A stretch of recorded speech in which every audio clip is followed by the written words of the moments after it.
Assalamualaikum warahmatullahi wabarakatuh. Perkenalkan, nama saya Tristan Rizky Pratama dari kelas 7E nomor absen 28. Pada kesempatan ini kita bersama-sama mendengarkan kisah tentang orang yang paling kita cintai, orang yang paling kita sayangi, dan orang yang paling kita rindukan, untuk bersama-sama dengan beliau di surga Allah nanti. Marilah kita simak kisah kelahiran sampai turunnya wahyu kepada Nabi kita, Nabi Muhammad SAW. Nabi Muhammad SAW lahir di kota Mekah pada hari Senin tanggal 12 Rabiul Awal pada tahun 571 Masehi. Juga disebut sebagai tahun gajah. Dinamakan tahun gajah karena ada seorang raja Yaman yang bernama Abraha. Beliau sangat membenci Mekah dan Ka'bah karena Mekah dan Ka'bah membuat semua orang berbondong-bondong untuk berkumpul, beribadah, menyembah berhala-berhala, dan melakukan perdagangan yang hebat.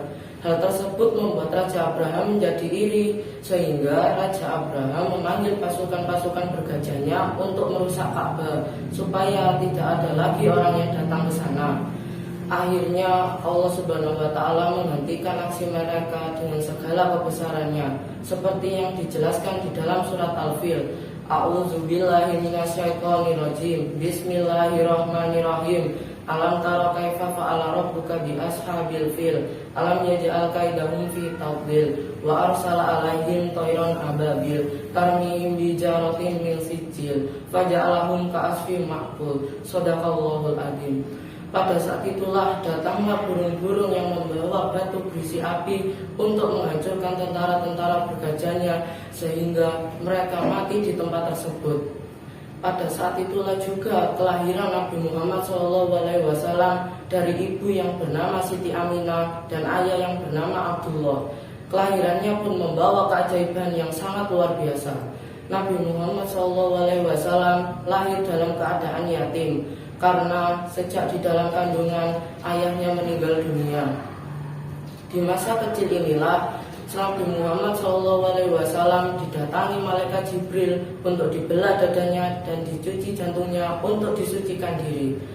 Pada usia 6 tahun, ibu Nabi Muhammad SAW meninggal dunia. Dan pada usia 8 tahun, kakek Nabi Muhammad SAW meninggal dunia. Kemudian Nabi Muhammad SAW diasuh pamannya, yaitu Abu Thalib. Beliau belajar cara mengembala dan berdagang. Pada usia 25 tahun, Nabi Muhammad SAW menikah dengan Khadijah. Dan pada usia 40 tahun, Nabi Muhammad SAW diangkat menjadi Nabi dan Rasul. Kemudian Nabi Muhammad SAW pergi ke Gua Hiro untuk merenung tentang keadaan jahiliyah yang penuh maksiat dan kebodohan. Akhirnya turunlah wahyu pertama, surat Al-Alaq ada ayat 1-5. A'udzubillahi minasyaitonirrajim. Bismillahirrahmanirrahim. Iqra bismi rabbikal ladzi khalaq, khalaqal insana min 'alaq. Iqra wa rabbukal akram, allazi 'allama bil qalam, 'allamal insana ma lam ya'lam. Shadaqallahul adzim. Di akhir ayatnya Rasulullah berpesan, kalau ingin selamat di dunia dan di akhirat, berpeganglah pada Al-Quran dan hadis sebagai penolong, dan ikutilah petunjuk Rasulullah untuk menjalankan kehidupan. Mudah-mudahan kisah singkat tentang Rasulullah ini dapat menjadi pembelajaran kita untuk menjadi hamba-hamba yang mulia di dunia dan di akhirat, insya Allah. Wassalamualaikum